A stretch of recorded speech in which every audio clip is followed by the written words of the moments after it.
तर नमस्कार विद्यार्थी मित्रांनो, प्रगती क्लासेसचे सर्व विद्यार्थी, गुरुप्रसाद क्लासेसचे सर्व विद्यार्थी, सर्व शिक्षक, पालक, खास करून नेहमीच आपणाला मदत करणारे, साथ देणारे हजारे सर आणि अभ्यासाला नेहमीच उत्साह दाखवणारे, तत्पर असणारे तुम्ही सारे विद्यार्थी, तुम्हा सर्वांचं स्वागत आहे. कौतुक करावं तेवढं तुमचं सर्वांचं थोडं आहे, खास करून विद्यार्थ्यांचं. आज आपण राज्यशास्त्राचा जो पहिला लेसन आहे, राज्यशास्त्रामध्ये एकूण 5 लेसन आहेत. त्या 5 लेसनपैकी पहिला जो लेसन आहे, 5 लेसन तुम्हाला माहिती आहेत का बाळांनो? कोणकोणते 5 लेसन आहेत हे तरी माहिती आहे का नक्की? तर या 5 लेसनपैकी पहिला लेसन आपण अभ्यासणार आहे. 5 लेसन, पहिला संविधानाची वाटचाल आहे, दुसरा लेसन आहे निवडणूक प्रक्रिया, तिसरा लेसन आहे राजकीय पक्ष, चौथा लेसन आहे सामाजिक आणि राजकीय चळवळी आणि शेवटचा 5वा लेसन आहे भारतीय लोकशाही समोरील आव्हाने. त्यातला आज आपण पहिला लेसन अभ्यासणार, जो ज्या लेसनचं नाव आहे संविधानाची वाटचाल. तत्पूर्वी त्या अगोदर राज्यशास्त्राचा अभ्यास करत असताना राज्यशास्त्राचा थोडासा आढावा, राज्यशास्त्र म्हणजे काय आपणाला माहीत असणं गरजेचं आहे. अभिजित, तर राज्यशास्त्र म्हणजे काय आहे बघा. आपल्या भारतीय म्हणजे भारत देशाचं जे संविधान आहे, त्या संविधानानुसार भारतीय राज्यकारभार चालत असतो. आपली जी शासन व्यवस्था आहे, अगदी आपण आपल्या भाषेत गल्ली ते दिल्ली असं म्हटलं तरी चालेल, म्हणजे गावापासून ते लोकसभेपर्यंत, संसदेपर्यंत, दिल्लीपर्यंत, देशाच्या राजधानीपर्यंत, ही जी सारी शासन प्रणाली आहे, त्या शासन प्रणालीचा अभ्यास राज्यशास्त्रामध्ये केला जातो. ही शासन प्रणाली कशा पद्धतीनं चालत असते, ती शासन प्रणाली चालवण्यासाठी कोणकोणते आधारस्तंभ उपयोगात आणले जातात आणि या शासन पद्धतीला पुढे घेऊन जाण्यासाठी त्यांची मदत घेतली जाते. त्या शासन पद्धतीला किती अंग आहेत, ती या साऱ्या घटनेमध्ये सर्व दिलेली आहे आणि ती आज आपणाला सुरुवात करणार आहोत राज्यशास्त्राच्या या अभ्यासामध्ये.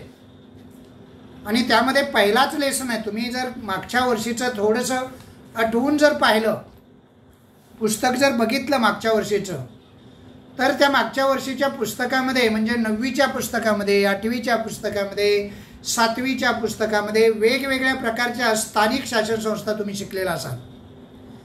नंतर भारतीय संविधानाची वेगवेगळी मूलभूत कर्तव्य, मूलभूत अंग, मूल्य, जबाबदाऱ्या, या साऱ्या गोष्टींचा थोडक्यात आढावा घेतला असेल. कोणत्या ना कोणत्या येतेमध्ये भारतीय संविधानातील मूल्य असतात, भारतीय संविधानामध्ये असणारी कर्तव्य असतात, भारतीय संविधानानं नागरिक म्हणून आपल्याला काही जबाबदाऱ्या दिलेल्या असतात.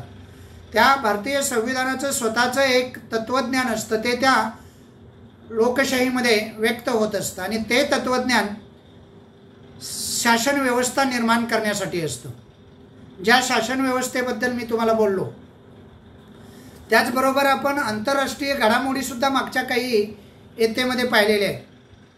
आंतरराष्ट्रीय घडामोडीमध्ये भारताचं स्थान निश्चित काय आहे, भारताचा व्यापार कुठेपर्यंत आलेला आहे, भारत अविकसित राहण्याची कारणं काय आहेत, भारतानं आत्तापर्यंत कोणकोणत्या क्षेत्रामध्ये प्रगती केलेली, अशा अनेक घटक आपण 7वी, 8वी, 9वी या पुस्तकामधून, या नागरिकशास्त्रामधून, राज्यशास्त्रामधून पाहिलेले आहे. आज आपणाला संविधान थोडंसं जाणून घ्यायचं आहे आणि त्या संविधानानं वाटचाल करत असताना कोणकोणत्या मूलभूत अंगांचा अंगीकार केलेला आहे, कोणकोणती मूलभूत अंग तिनं जपलेले आहे त्या संविधानानं. तर मी 2-4 मुद्दे तुम्हाला आता महत्त्वाचे सांगतो, ते फक्त नीट ध्यानात घ्यायचे. त्यातला एक मुद्दा असा आहे की 26 जानेवारी 1950 पासून, या दिवसापासून असं म्हणा, संविधानानुसार आपण म्हणजे आपल्या देशानं राज्यकारभार करायला सुरुवात केलेली आहे. हा एक अत्यंत महत्त्वाचा मुद्दा संविधानाची वाटचाल शिकत असताना आपणाला सर्वांना माहीत असला पाहिजे.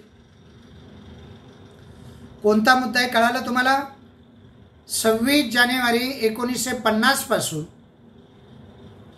आपल्या भारत देशाचा राज्यकारभार करण्यास सुरुवात झालेली आहे. संविधानानुसार संविधान दिन म्हणून साजरा केला जातो. त्याला दुसऱ्या भाषेमध्ये प्रजासत्ताक दिन असं म्हणतात. आणि हा जो दिवस आहे तो दिवस या संविधानाच्या दृष्टीनं अत्यंत महत्त्वाचा आहे. तो तुम्हाला माहीत असणं अत्यंत गरजेचं आहे बाळांनो. कोणता दिवस? 26 जानेवारी 1950. Very good, very good. 26 जानेवारी 1950 हा दिवस का महत्त्वाचा आहे रे? कारण त्या दिवसापासून भारतीय राज्यकारभार या संविधानानुसार चालू झालेला आहे. एक गोष्ट मी तुम्हाला महत्त्वाची सांगितली, सर्वांनी ती ध्यानात ठेवायची. अशी वहीत पुस्तकात असून काय उपयोग नसतो, डोक्यात असली पाहिजे. कधीही आपल्याला सांगता आलं पाहिजे. संविधान म्हटलं की पहिला मुद्दा आपल्या लक्षात आला पाहिजे तो हा की 26 जानेवारी 1950 पासून भारतीय राज्यकारभार या संविधानानुसार चालू झाला. म्हणजे भारतीय राज्यकारभाराला संविधान चालू झालं, लागू झालं म्हणा. आता मला एका प्रश्नाचं उत्तर द्या की 26 जानेवारी 1950च्या अगोदर मग राज्यकारभार कोणत्या आधारे केला जात होता? कोणत्या घटनेच्या आधारे केला जात होता? कोण सांगू शकेल का?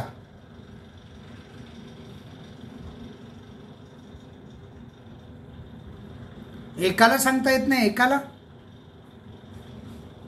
26 जानेवारी 1950च्या अगोदरचा जो कालावधी होता त्या कालावधीमध्ये भारतात यंत्रणा नव्हती का? राज्यशासन नव्हतं का?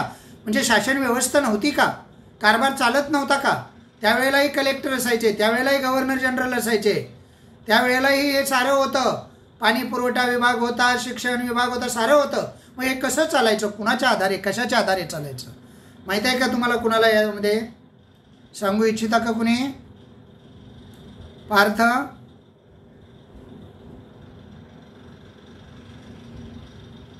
नाही सांगता येणार? बरं, मी सांगतो. त्याच्या अगोदरचा राज्यकारभार हा ब्रिटिश राज्यघटनेनुसार, ब्रिटिश शासन पद्धतीनुसार चालत होता. या दोन घटना अत्यंत महत्त्वाच्या आहेत संविधानाची वाटचाल पाहत असताना. आणि स्वातंत्र्य देण्याच्या अगोदर, स्वातंत्र्य देत असताना आपलं स्वतःचं संविधान तयार करावं, स्वतःचं संविधान असावं, असा भारतीयांचा कयास होता, भारतीयांचा विचार होता. आणि त्या विचारातून ही संकल्पना पुढे आली. डॉक्टर बाबासाहेब आंबेडकरांच्या विचारसरणीतून म्हणा किंवा डॉक्टर बाबासाहेब आंबेडकरांनी ती उचलून धरली आणि प्रत्यक्षात आणण्यासाठी रात्रंदिवस परिश्रम केले. ही अत्यंत महत्त्वाची घटना माहीत असू द्या तुम्हाला. अशी ही जी राज्यघटना आहे, ज्या राज्यघटनेला राज्यशास्त्राच्या भाषेमध्ये, नागरिकशास्त्राच्या भाषेमध्ये संविधान असं म्हटलं जातं. हे लिखित स्वरूपातील कायद्याचं सर्वात मोठं बुक आहे, पुस्तक आहे. हा एक ग्रंथ आहे, पुस्तक नका म्हणू त्याला, हा ग्रंथ आहे. आणि या ग्रंथामध्ये भारतातले सर्व कायदे लिखित स्वरूपात आहेत. लिखित स्वरूपात असणारी जगातील सर्वात मोठी ही संविधानाची प्रत आहे. लिखित स्वरूपातील सर्वात मोठं संविधान, सर्वात मोठी लोकशाही भारतात आहे. आणि त्या सर्वात मोठ्या लोकशाहीचं सर्वात मोठं लिखित स्वरूपातील हे संविधान आपल्या भारतामध्ये आहे. दुसरी महत्त्वाची गोष्ट सांगितली मी तुम्हाला. आता तिसऱ्या मुद्द्याकडे वळतो मी. बघा, 26 जानेवारी 1950 पासून या भारतामध्ये राज्य शासन करण्यासाठी लागू झालेलं हे संविधान, त्या ते संविधान लागू करण्यापाठीमागं काहीतरी उद्दिष्ट होती. ती उद्दिष्ट आपल्याला माहीत असली पाहिजे. फक्त तारीख माहीत असून चालणार नाही. तर ते उद्दिष्ट असं होतं, मी तुम्हाला सांगतो, ते मी सांगल्यानंतर फिट्ट बसलं पाहिजे, डोक्यात पाठच झालं पाहिजे. उद्दिष्ट होतं धर्मनिरपेक्ष लोकशाही गणराज्य घडवणं. हे 3 शब्द लक्षात ठेवा. सर्वांनी हे 3 शब्द लक्षात ठेवायचे. संविधान म्हटलं की हे 3 शब्द आपल्या तोंडातून आपोआप बाहेर पडले पाहिजे. धर्मनिरपेक्ष लोकशाही गणराज्य, धर्मनिरपेक्ष लोकशाही गणराज्य, धर्मनिरपेक्ष लोकशाही गणराज्य, धर्मनिरपेक्ष लोकशाही गणराज्य. हे 3 शब्द आपल्या तोंडातून लगेच उत्स्फूर्तपणे बाहेर पडले पाहिजेत. भारताचं संविधान जेव्हा जेव्हा आपल्या विचाराधीन येतं किंवा आपल्या डोळ्यासमोर येतं, अभ्यासाला येतं, किंवा आपण पाहतो किंवा आपण त्याच्यावर बोलतो, तेव्हा हे 3 शब्द प्रत्येकाला माहीत असणं गरजेचं आहे. ते 3 शब्द आहेत धर्मनिरपेक्ष, लोकशाही, गणराज्य. घडवणे, निर्माण करणे म्हणा. दुसरा महत्त्वाचा, अत्यंत महत्त्वाचा मुद्दा सांगितला म्हणजे 26 जानेवारी 1950 रोजी भारतानं संविधान का स्वीकारलं, त्याचं उद्दिष्ट काय होतं ते मी तुम्हाला सांगितलं. कारण त्या घटनेनुसार, त्या संविधानानुसार या भारतामध्ये धर्मनिरपेक्ष राज्य तयार करायचं होतं. धर्मनिरपेक्ष म्हणजे सर्व धर्म समभाव, साऱ्या जाती धर्माचे लोक या संविधानापुढे सारखेच असतील, एकच असतील, अशा पद्धतीचं धर्मनिरपेक्ष राज्य, अशा पद्धतीचं धर्मनिरपेक्ष शासन पद्धती भारतामध्ये आणायची होती. आणि म्हणून त्या संविधानाला धर्मनिरपेक्ष संविधान असं म्हणतात. हे त्याचं उद्दिष्ट होतं, एक उद्दिष्ट झालं. त्याचबरोबर धर्मनिरपेक्ष नुसतं तयार करून चालणार नव्हतं, तर देशामध्ये लोकशाही पद्धतीनं हे राज्य चालवायचं होतं. मुळात संकल्पनाची होती लोकांच्या सहभागातून, लोकांसाठी, लोकांकरिता, लोकांकडून. त्याला by the people, to the people, for the people असं म्हणतात अब्राहम लिंकनच्या भाषेमध्ये. लोकांनी, लोकांच्यासाठी, लोकांकडून चालवलेलं राज्य. लोकशाही म्हणजे लोकांनी लोकांच्याकडून आणि लोकांसाठी चालवलेलं हे राज्य आहे, त्याला लोकशाही राज्य असं म्हणतात. आता गणराज्य हा शब्द सांगतो तुम्हाला. हे 2 शब्द झाले, धर्मनिरपेक्ष, लोकशाही, गणराज्य. गणराज्य म्हणजे या लोकशाहीमध्ये, स्वीकारलेल्या धर्मनिरपेक्ष लोकशाहीमध्ये प्रत्येकाला स्वतंत्र असायला हवे. काही स्वतंत्र बहाल करण्यात आलेले त्या लोकशाहीतून, प्रत्येक व्यक्तीला ती बहाल करण्यात आलेली आहेत. आपण बघा स्वातंत्र्य दिनांना गणतंत्र दिन असंही म्हणतो, तो शब्द आहे हा. लक्षात राहील का? गणराज्य म्हणजे कळतं की नाही, ज्या राज्यामध्ये सर्व नागरिकांना समान अधिकार आणि स्वातंत्र्य दिलेले असतात, बहाल केलेले असतात, त्याला गणराज्य असं म्हणतात. हे 3 शब्द लक्षात ठेवायचे. तिसरा महत्त्वाचा मुद्दा मी तुमच्या पुढे मांडला. या संविधानाची उद्दिष्ट तुम्हाला सांगितली. ती उद्दिष्ट असं होतं, या भारतामध्ये संविधान लागू करण्यापाठीमागं 26 जानेवारी 1950ला ते लागू झालं. त्या दिवशी लागू करण्याचं उद्दिष्ट होतं धर्मनिरपेक्ष लोकशाही गणराज्य निर्माण करणं. आवाज येतोय प्रत्येकाला? समजतंय प्रत्येकाला? हो सर. आता पुढे एका नीट लक्ष देऊन 2 मुद्दे लक्षात राहिले बघा. अशा वेळेला असे लेक्चर जेव्हा असतात ना, तेव्हा पेन्सिल वही घेऊन बसायचं असतं आणि थोडक्यात ती टिप्पणी घ्यायची असतात, आपल्या डोक्यात घुसली पाहिजेत, किंवा तन मन धन इंटेन्शन आपलं असं असलं पाहिजे. सर सांगतात ते चिमणी कशी दाना टिपून घेते एक एक एक एक एक एक, ती बघत सुद्धा नाही खाली दाण्यांचा, नुसता तिला ही जरी झाला म्हणजे आहे तसं कळालं की ते बरोबर चोच मारते एक एक, तिची चोच कधी वाया जात नाही. तसं सांगितलेला प्रत्येक शब्द वाया नाही गेला पाहिजे, तो असा डोक्यात घुसला पाहिजे. 3 महत्त्वाचे शब्द मी सांगितलेले होते. कोण सांगेल रे? उद्दिष्ट, या संविधानाचं उद्दिष्ट, संविधान लागू करण्याचं उद्दिष्ट कोण सांगेल मला? सर मी सांगू? हां बोल. मी सांगू? हां बोल. कोण आहे? पाटील आहे कोणतरी? श्रावणी पाटील. श्रावणी सांग. हा, धर्मनिरपेक्ष लोकशाही. हां, अजून कोण सांगेल? धर्मनिरपेक्ष लोकशाही गणराज्य. हां, धर्मनिरपेक्ष लोकशाही गणराज्य. 3 शब्द लक्षात ठेवायचे. हे त्याचं उद्दिष्ट आहे. आणि ते उद्दिष्ट साध्य करण्यासाठी त्या संविधानामध्ये काही तरतुदी करण्यात आलेल्या आहेत. त्या तरतुदी आता मी तुम्हाला 4थ्या मुद्द्यामध्ये सांगणार आहे. त्या तरतुदी तुम्हाला माहीत असल्या पाहिजेत. असंच म्हटलं म्हणून आणि संविधान लागू केलं म्हणून धर्मनिरपेक्षता येत नसते, लोकशाही निर्माण होत नसते, आणि गणराज्यही निर्माण होत नसतं, आणि स्वातंत्र्य सुद्धा बहाल करून त्याचा काही उपयोग नसतो. त्यासाठी काही तरतुदी कराव्या लागतात त्या संविधानामध्ये, त्या ग्रंथामध्ये त्या केलेल्या आहेत. त्यातली पहिली तरतूद आहे समता. तुम्हाला हे शब्द माहीत असतील. स्वातंत्र्य, समता आणि बंधुता माहीत आहे का तुम्हाला? तुम्ही रोज प्रतिज्ञा म्हणता, शाळेमध्ये गेल्यानंतर म्हणता की नाही, भारत माझा देश आहे, सारे भारतीय माझे बांधव आहेत, असं म्हणता की नाही? त्यामध्ये ते आलेलं आहे बघा, स्वतंत्र, समता, बंधुता ही जी मूल्य आहेत त्या मूल्यांची तरतूद केलेली आहे. म्हणजे प्रत्येकानं समानता जपली पाहिजे. प्रत्येक जण इथे समान आहे या संविधानापुढे. कुणी पंतप्रधान असो, कुणी अध्यक्ष असो, सामान्य व्यक्ती असो, रस्त्यावर राहणारा व्यक्ती, फुटपाथवर राहणारा व्यक्ती असो, भारताचा नागरिक, प्रत्येक माणूस, प्रत्येक व्यक्ती इथं समान आहे त्याला, आणि तो बंधुभावानं राहतो. इथे समता आहे, स्वतंत्रता आहे आणि बंधुता आहे. म्हणजे इथं जातीपातीवरून भेदभाव केला जात नाही, संविधानापुढे काही चालत नाही. तसं जर केला तर अन्यायासाठी आपण दाद मागू शकतो आपल्यावर जर अन्याय झाला तर. तुम्हाला जर कुणी जातीवरून शिवीगाळ केली, जातीवरून तुमचा उल्लेख केला, नामोल्लेख केला, तर तुम्ही त्या अन्यायाविरुद्ध न्याय मागू शकता. अशी तरतूद आहे त्यामध्ये. या तरतुदी आहेत म्हणून धर्मनिरपेक्षता आहे, म्हणून लोकशाही आहे आणि म्हणून गणराज्य आहे. कळतंय का बाळांनो तुम्हाला? तरतुदी लक्षात ठेवा.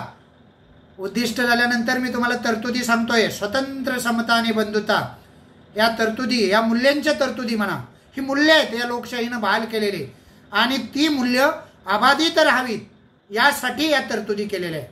म्हणजे स्वातंत्र्य मिळावं, समता नांदावी आणि बंधुत्व प्रस्थापित व्हावं यासाठी बहाल केलेली ही मूल्य म्हणजे धर्मनिरपेक्ष राज्य बनवण्यासाठी या तरतुदी या संघटनेमध्ये केलेल्या आहेत. कोणत्या तरतुदी आहेत कोण सांगेल मला? स्वातंत्र्य, समता व बंधुता. हा, ही या तरतुदी लक्षात ठेवायच्या. या तरतुदी का करण्यात आलेल्या आहेत? त्या तरतुदी कारण आपल्याला धर्मनिरपेक्ष लोकशाही गणराज्य बनवायचं आहे, तयार करायचं आहे. जगाला हेवा वाटेल असं एक गणराज्य, स्वतंत्र स्वतःचं राज्य या भारतामध्ये निर्माण करायचं आहे, जिथं गुलामगिरीला थारा नसेल, जिथं जाती धर्माला थारा नसेल, जिथं फक्त समता, स्वतंत्र आणि बंधुता नांदेल. ही मूल्य भारतानं पहिल्यापासून जपलेले आहे. त्याला तरतुदी असं म्हणतात आणि त्या तरतुदी या उद्दिष्टासाठी आहे, धर्मनिरपेक्ष लोकशाही गणराज्यासाठी आहे. कळतंय का तुम्हाला? अजून काही तरतुदी तुम्हाला मी सांगतो. त्यामध्ये तुम्हाला सामाजिक न्याय म्हणजे समाजामध्ये तळागाळातल्या व्यक्तीला सुद्धा न्याय मिळाला पाहिजे. न्यायाची ही जी भूमिका आहे ना, ती न्यायाची भूमिका फार महत्त्वाची. त्याला सामाजिक न्याय असं म्हणतात. समतेवर आधारलेला एक प्रागतिक असा विकसित असा समाज या तरतुदीतून आणि या उद्दिष्टातून, या संविधानातून तयार करायचं आहे. प्रागतिक कळतो तुम्हाला? विकसित म्हणतात त्याला. प्रागतिक म्हणजे प्रगतशील, प्रगतीच्या पथावर असणारा. विकसित म्हणजे विकासाकडे झेप घेणारा. अशा पद्धतीचा एक समाज या संविधानातून निर्माण व्हावा, ज्याला आपण गणराज्य म्हणतो, ज्याला आपण लोकशाही म्हणतो, ज्याला आपण समता, स्वतंत्र, बंधुता, धर्मनिरपेक्षता अशा शब्दांचा वापर करतो. हे सारं साध्य होण्यासाठी सामाजिक न्याय, समतेवर आधारलेला एक प्रागतिक विकसित असा समाज तयार करण्यासाठी एक साधन म्हणून या संविधानाचा वापर केला जातो. या संविधानाकडे धर्मनिरपेक्ष संविधान म्हणून पाहिलं जातं, लोकशाही प्रधान संविधान म्हणून पाहिलं जातं, गणराज्य प्रधान करणारं, गणराज्य चालवणारं संविधान म्हणून पाहिलं जातं.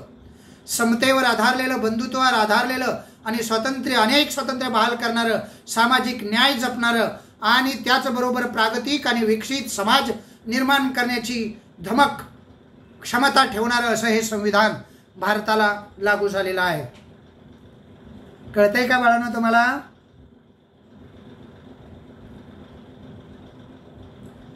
असं संविधान असल्यामुळं हे संविधानाचं व्यापक असं स्वरूप आहे.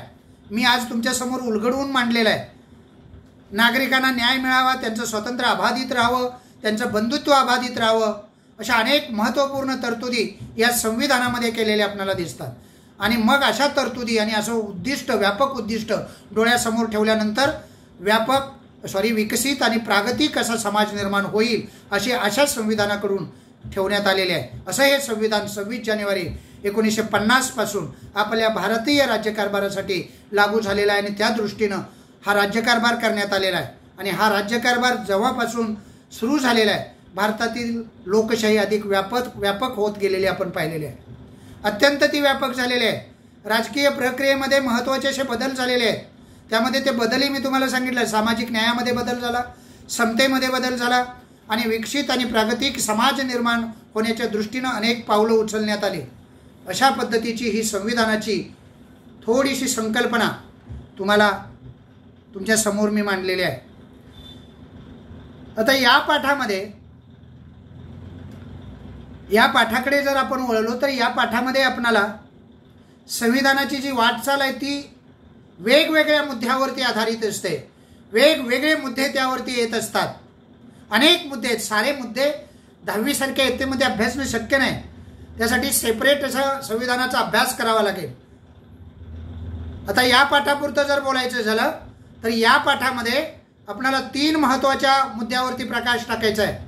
ते 3 महत्त्वाचे मुद्दे आहेत लोकशाही, सामाजिक न्याय आणि समता आणि न्याय व्यवस्था. आज आपण या 3 मुद्द्यावरती या पाठामध्ये प्रकाश टाकणार आहे. त्याच्या अगोदर संविधानाबद्दलची संपूर्ण माहिती, संविधान काय असतं, कशासाठी राबवलं जातं, उद्दिष्ट, तरतुदी आणि तरतुदी कशा राबवण्यासाठी काय यंत्रणा असते, आपल्या भारतीय घटनेची क्षमता काय आहे, या साऱ्या गोष्टीवरती आपण चर्चा केलेली आहे. आता आपण प्रत्यक्ष लेसनमध्ये दिलेले काही मुद्दे, कोणकोणते घटक आपल्याला पाहिजे आहेत. मी 3 घटक सांगतो, ते नीट लक्षात ठेवायचे. हा जो पाठ आहे संविधानाची वाटचाल, त्या संविधानाच्या वाटचालीमध्ये किंवा या पाठामध्ये आपल्याला 3 मुद्द्यांच्या आधारे या पाठाचा अभ्यास करायचा आहे. आपण करणार आहोत. ते 3 मुद्दे आहेत. लोकशाही पहिला मुद्दा. कोणता मुद्दा आहे पहिला? लोकशाही. दुसरा मुद्दा आहे सामाजिक न्याय आणि समता. आणि तिसरा मुद्दा आहे न्याय व्यवस्था. असे 3 मुद्दे पाहिजेत. एक एक आपण पाहूया. पहिला मुद्दा आहे लोकशाही. पहिला मुद्दा कोणता आहे? लोकशाही. आता बघा, लोकशाही जी आहे ही लोकशाही संसदीय स्वरूपाची लोकशाही आहे. कोणत्या स्वरूपाची लोकशाही आहे? संसदीय लोकशाही. म्हणजे आपली जी संरचना जी आहे, आपल्या लोकशाहीची संरचना, बघा त्याच्या अगोदर एक घटक आपल्याला अत्यंत महत्त्वाचा माहीत असला पाहिजे की लोकशाही आणि लोकशाहीनं बहाल केलेलं हे संविधान हा लोकशाहीमध्ये राहणाऱ्या समाजाच्या, लोकशाहीमध्ये नांदणाऱ्या समाजाच्या जीवनाचा अविभाज्य भाग आहे. लोकशाही, संविधान आणि आपलं जीवन हे वेगळं नाही. इतकी महत्त्वाची ती लोकशाही आहे. आणि त्या लोकशाहीचं जे स्वरूप आहे ते संसदीय स्वरूपाचं आहे. या लोकशाही अशा संसदीय स्वरूप असणाऱ्या, अजिंक्य संसदीय लोकशाहीचं स्वरूप असणाऱ्या आणि राजकीय जीवनाचा, समाजाच्या राजकीय जीवनाचा भाग असणाऱ्या या लोकशाहीची काही वैशिष्ट्ये आहे. ती वैशिष्ट्ये आज आपण पाहणार आहोत. एक एक वैशिष्ट्य मी सांगतो, ते डोक्यात असं गच्च भरून घ्यायचं. एक एक वैशिष्ट्य मी सांगणार आहे तुम्हाला आज. ही जी लोकशाही आहे आपल्याला बहाल करणारी, ज्या लोकशाहीचं स्वरूप संसदीय स्वरूप आहे आणि या लोकशाहीमध्ये राहणाऱ्या नागरिकांच्या राजकीय जीवनाचा एक भाग आहे, ती अविभाज्य भाग आहे असं म्हणा, अत्यंत महत्त्वाचा भाग म्हणा. या लोकशाहीची काही वैशिष्ट्य आपल्याला पाहिजे. त्यातलं पहिलं वैशिष्ट्य आहे ते म्हणजे राजकीय प्रगल्भता. दुसरं वैशिष्ट्य आहे मानवाधिकार. चौथं वैशिष्ट्य आहे माहितीचा अधिकार. 5वे वैशिष्ट्य आहे राखीव जागांची तरतूद किंवा त्याचं धोरण म्हणा. अनुसूचित जाती जमाती, अल्पसंख्याकाच्या तरतुदी, असे अनेक महिलाविषयीचे कायदे किंवा अजून महिलाविषयी प्रतिनिधित्व महिलांचं जे आहे याबद्दलचे काही कायदे, अशा अनेक वैशिष्ट्यानं युक्त असणारी ही जी लोकशाही आहे, ती लोकशाही आणि त्या लोकशाहीचे वैशिष्ट्य आज आपणाला पाहिजे आहे. एक एक वैशिष्ट्याकडे आपण आता वळणार आहोत. पहिलं वैशिष्ट्य कोण सांगेल रे? पहिलं वैशिष्ट्य मी काय सांगितलं? कोण सांगते बघूया. पहिलं वैशिष्ट्य आहे राजकीय प्रगल्भता. कोणतं वैशिष्ट्य आहे? राजकीय प्रगल्भता. ही वेगवेगळी वैशिष्ट्य आहेत लोकशाहीची आणि त्या वैशिष्ट्याच्या आधारे ती चालत असते. तिचं संसदीय स्वरूप जे आहे ते या वैशिष्ट्यानं प्राप्त झालेलं असतं. आता बघा, लोकशाहीची जी प्रगल्भता आहे त्या लोकशाहीच्या प्रगल्भतेमध्ये कोणकोणते मुद्दे आपल्याला पाहिजे आहेत? आपली जी शासन पद्धती आहे, संसद, राज्य, विधानसभा आणि स्थानिक स्वराज्य संस्था, हे शब्द तुम्हाला आता कळाले पाहिजेत बरं का 10वीत आल्यानंतर. स्थानिक स्वराज्य संस्था म्हणजे पंचायत राज असा दुसरा एक शब्द आहे त्याला. स्थानिक स्वराज्य संस्था म्हणजे ग्रामपंचायत, तालुका पंचायत आणि झेडपी म्हणजे जिल्हा परिषद, याला म्हणतात स्थानिक स्वराज्य संस्था. त्याला दुसरा नेहरूंचा शब्द आहे, पंडित जवाहरलाल नेहरूंनी त्यालाच पंचायत राज असं म्हटलं. अशी ही जी शासन व्यवस्था आहे ती आपली 3 स्वरूपात विभागलेली आहे बघा. संसदीय पद्धत म्हणजे या 3 स्वरूपातील ही शासन पद्धती. एक संसद, दुसरं राज्य विधानसभा आणि तिसरं शासन स्थानिक शासन संस्था. अशा संस्था या लोकशाहीमध्ये लोकांना थेट प्रतिनिधित्व देत असतात. लोकांना थेट प्रतिनिधित्व देणं म्हणजे वेगवेगळ्या इलेक्शन म्हणजे निवडणुकींच्या माध्यमातून कोणताही व्यक्ती कोणताही भारतीय नागरिक यामध्ये भाग घेऊ शकतो आणि लोकशाहीच्या या प्रक्रियेला प्रगल्भता प्राप्त करण्यासाठी प्रयत्न करू शकतो. आणि प्रत्येक व्यक्ती अशा पद्धतीनं कोणत्या ना कोणत्या शासन व्यवस्थेमध्ये, त्यालाच तर संसदीय शासन पद्धती म्हणतात, मग ती स्थानिक संस्था असेल म्हणजे ग्रामपंचायत असेल, तालुका पंचायत असेल, जिल्हा परिषद असेल, राज्य विधानसभा असेल किंवा अजून संसद म्हणजे लोकशाही आणि राज्यसभा लोकसभा आणि राज्यसभा ही असती. म्हणजे दिल्ली ते गल्ली असं म्हणा, त्याला 3 शब्दामध्ये वर्णन केलं जातं. एक संसद, दुसरा टप्पा असतो तो राज्य विधानसभा आणि म्हणजे मुख्यमंत्री आणि त्याचा राज्यकारभार म्हणजे राज्य, आणि त्याच्या खाली असतं जिल्हा, त्याला जिल्हा पंचायत आणि ग्रामपंचायत याला एकत्रित मिळून स्थानिक शासन संस्था असं म्हणतात. अनेक संस्था असतात त्यामध्ये समाविष्ट केलेल्या, पंचायत राज असं म्हणतात. तर देशातील ही अत्यंत प्रभावी अशी शासन व्यवस्था ही या 3 टप्प्यातून जात असते. पहिला टप्पा असतो स्थानिक शासन संस्था, दुसरा टप्पा असतो राज्य विधानसभा किंवा राज्य शासन संस्था आणि तिसरा टप्पा असतो तो म्हणजे संसद. त्यालाच आपण पंतप्रधानांचं कार्यालय किंवा लोकसभा आणि राज्यसभा आणि त्यांची सचिवालय असं म्हणतो. संसद हा एकत्रित असणारा शब्द आहे. मग त्याला आलेली न्यायमंडळ आली, निवडणूक प्रक्रिया आली, हा सारं आलं, त्या संसदेमध्ये सारं आलं. कळतंय का? हा राजकीय प्रगल्भतेचा, लोकशाहीच्या प्रगल्भतेचा भाग आहे. राजकीय प्रगल्भता लोकशाहीला प्राप्त होण्यासाठी, लोकशाहीला प्रगल्भता येण्यासाठी या वेगवेगळ्या टप्प्यावरती, त्याला दुसऱ्या शब्दात विकेंद्रीकरण असंही म्हणतात, ते पुढे थोडं येणार आहे तुम्हाला. विभागलेलं आहे सर, एकच राजा आणि मग प्रजा असं नाही आहे. प्रत्येक टप्प्यावरती तुम्हाला लोकशाही बळकट करण्यासाठी प्रयत्न करता येतो आणि प्रत्येक टप्प्यावरती नागरिकांना जोडण्याचा हा प्रयत्न होतो. लोकांना, नागरिकांना थेट प्रतिनिधित्व देण्यात येतं. हे प्रगल्भतेचं एक वैशिष्ट्य आहे, म्हणजे वैशिष्ट्याचं वैशिष्ट्य आहे असं म्हणा. लोकशाहीचं वैशिष्ट्य प्रगल्भता, लोकशाहीची प्रगल्भता, आणि त्या प्रगल्भतेचं पहिलं वैशिष्ट्य मी सांगितलं तुम्हाला, त्या सत्तेचं विकेंद्रीकरण करण्यात आलेलं आहे. संसद, राज्य विधानसभा आणि स्थानिक शासन संस्था अशा पद्धतीनं ते विभागलेलं आहे.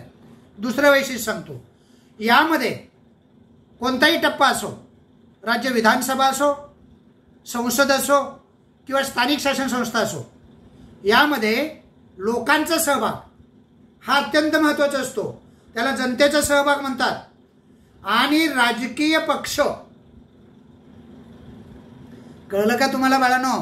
राजकीय पक्ष म्हणजे कळतं की नाही? राजकारणामध्ये जे जे पक्ष असतात, महाराष्ट्रामध्ये अनेक पक्ष आहेत बघा, त्यातले मी काही नावं सांगतो मग लक्षात राहील. तुमच्या आवडीचा मनसे असेल, शिवसेना असेल, राष्ट्रवादी काँग्रेस, BJP, जनता दल, अनेक पक्ष आहेत, छोटे मोठे अनेक पक्ष आहेत. असे राजकीय पक्ष आणि जनतेचा सहभाग हा एक मुद्दा लोकशाहीला प्रगल्भ बनवतो. जर जनतेचा सहभागच नसेल तर लोकशाहीला अर्थ काय? मग लोकांकडून, लोकांकरिता, लोकांनी चालवलेलं असं कसं म्हणता येईल? आणि म्हणून जनतेचा सहभाग हा फार महत्त्वाचा असतो लोकशाहीमध्ये, लोकशाहीची प्रगल्भता वाढवण्यासाठी. त्यातच उपमुद्दा, दुसरा मुद्दा मी सांगितला, राजकीय पक्षांची स्पर्धा असते. राजकीय पक्ष आपली विचारसरणी घेऊन या लोकशाहीमध्ये उतरतात, निवडणुका लढवतात, जनतेसमोर जातात आणि आपलं एक स्वतःचा असा एक वर्ग, विचारांना मानणारा वर्ग निर्माण करतात.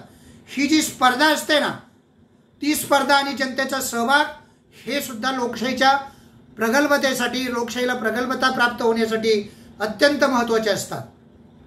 लोकशाहीची प्रगल्भता त्यावरती अवलंबून असते. एक विकेंद्रीकरण सांगितलं, दुसरा जनतेचा सहभाग सांगितलं आणि तिसरा एक सांगितलं बघा, मी काय सांगितलं? राजकीय पक्षांची स्पर्धा. त्यामुळं भारतामध्ये मोठ्या प्रमाणात या लोकशाहीला यश प्राप्त झालेलं आपण पाहतो. तुम्हाला प्रश्नही तसा विचारला जाईल, भारतीय लोकशाही अधिक प्रगल्भ होत झालेली आहे किंवा यशस्वी होत गेलेली आहे, त्याचं कारण सांगू शकता का, असा एक प्रश्न विचारला जाईल. स्वरूप, वैशिष्ट्य, उद्दिष्ट, तरतुदी झाल्यानंतर हा महत्त्वाचा मुद्दा आहे बघा. म्हणजे लोकशाहीचा प्रत्यक्ष वापर केल्यावरच लोकशाही समाजाच्या आणि राजकीय जीवनाचा एक अविभाज्य भाग बनते. समाजाचा अविभाज्य भाग बनून ती राहते, समाजाच्या तळागाळापर्यंत जाते. त्यानंतर सत्तेचं विकेंद्रीकरण झालेलं असतं, म्हणजे शासन संस्था, संसद आणि राज्य शासन संस्था अशा 3 स्वरूपात ती विभागलेली असते. त्याला विकेंद्रीकरण म्हणतात. आणि विकेंद्रीकरण देशात संसद, राज्य विधानसभा, स्थानिक शासन संस्था यामध्ये लोकांना थेट प्रतिनिधित्व दिलं जातं, थेट सहभागी करून घेण्यात येतं.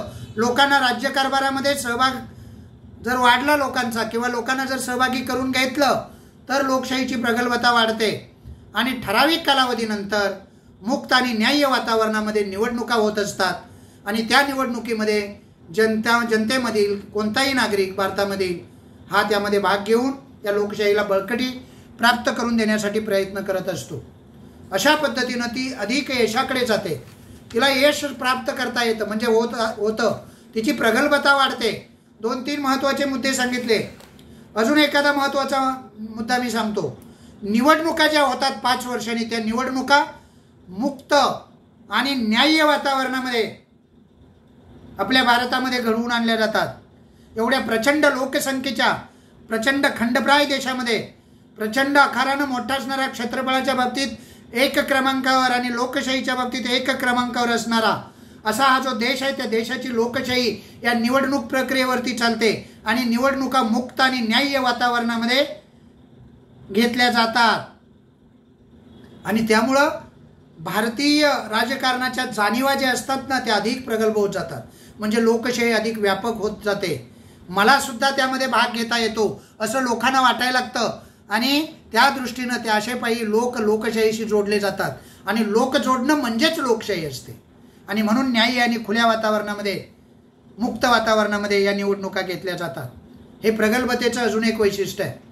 अजून एखादं वैशिष्ट्य सांगतो. निवडणुका ज्या असतात त्या निवडणुकांच्यामध्ये भारतीयांच्या राजकीय जाणीवा प्रगल्भ होत जातात. म्हणजे राजकारणात खरं काय चालतं, काय चालू नये, राजकारण हा सर्वात आवडता विषय आहे भारतीयांचा. लोकशाहीनं भाल केलेला आहे राजकारण आपणाला, आणि लहान मुलांपासून ते मोठ्यांपर्यंत, अगदी वयस्क व्यक्तींपर्यंत हे राजकारण प्रत्येकाला आवडत असतं आणि आपण मोठ्या आवडीनं या राजकारणाकडे पाहतो. राजकारणाकडे पाहणं किंवा एखाद्या पक्षाची विचारसरणी आवडणं आणि त्या पक्षाचे आपण बांधील होणं किंवा त्या पक्षाचा आपण सदस्य होणं म्हणजेच लोकशाहीच्या या प्रक्रियेमध्ये भाग घेणं. अगदीच काय आपल्याला प्रत्येक वेळेला काही निवडणुकाच लढवता येतात असं नाही. कोणत्या ना कोणत्या टप्प्यावरती कुठे ना कुठे आपण या लोकशाहीच्या माध्यमातून देशाची सेवा करण्यासाठी बद्ध होणं म्हणजेच लोकशाहीची प्रगल्भता वाढवणं. अशा पद्धतीनं भारतीय लोकशाहीचं हे जे पहिलं वैशिष्ट्य आहे, त्या पहिल्या वैशिष्ट्यामध्ये मी तुम्हाला राजकीय प्रगल्भता काय असते ते सांगितलं. तुमच्या पुस्तकाचं जर तुम्हाला खात्री करून घ्यायची असेल तर मी तुमचं पुस्तक, मला वाटतं 9 पेजवरती बघा, त्या 9 पेजवरती तुमच्या पुस्तकामध्ये राजकीय प्रगल्भताचा एक मुद्दा दिलेला आहे. लोकशाहीच्या खाली लोकशाही शासन पद्धतीची संरचना केवळ संरचना असून चालत नाही, संरचनेच्या आधारे प्रत्यक्ष व्यवहार केल्यास लोकशाही समाजाच्या राजकीय जीवनाचा एक अविभाज्य भाग बनते. हा मुद्दा आपला झालेला आहे.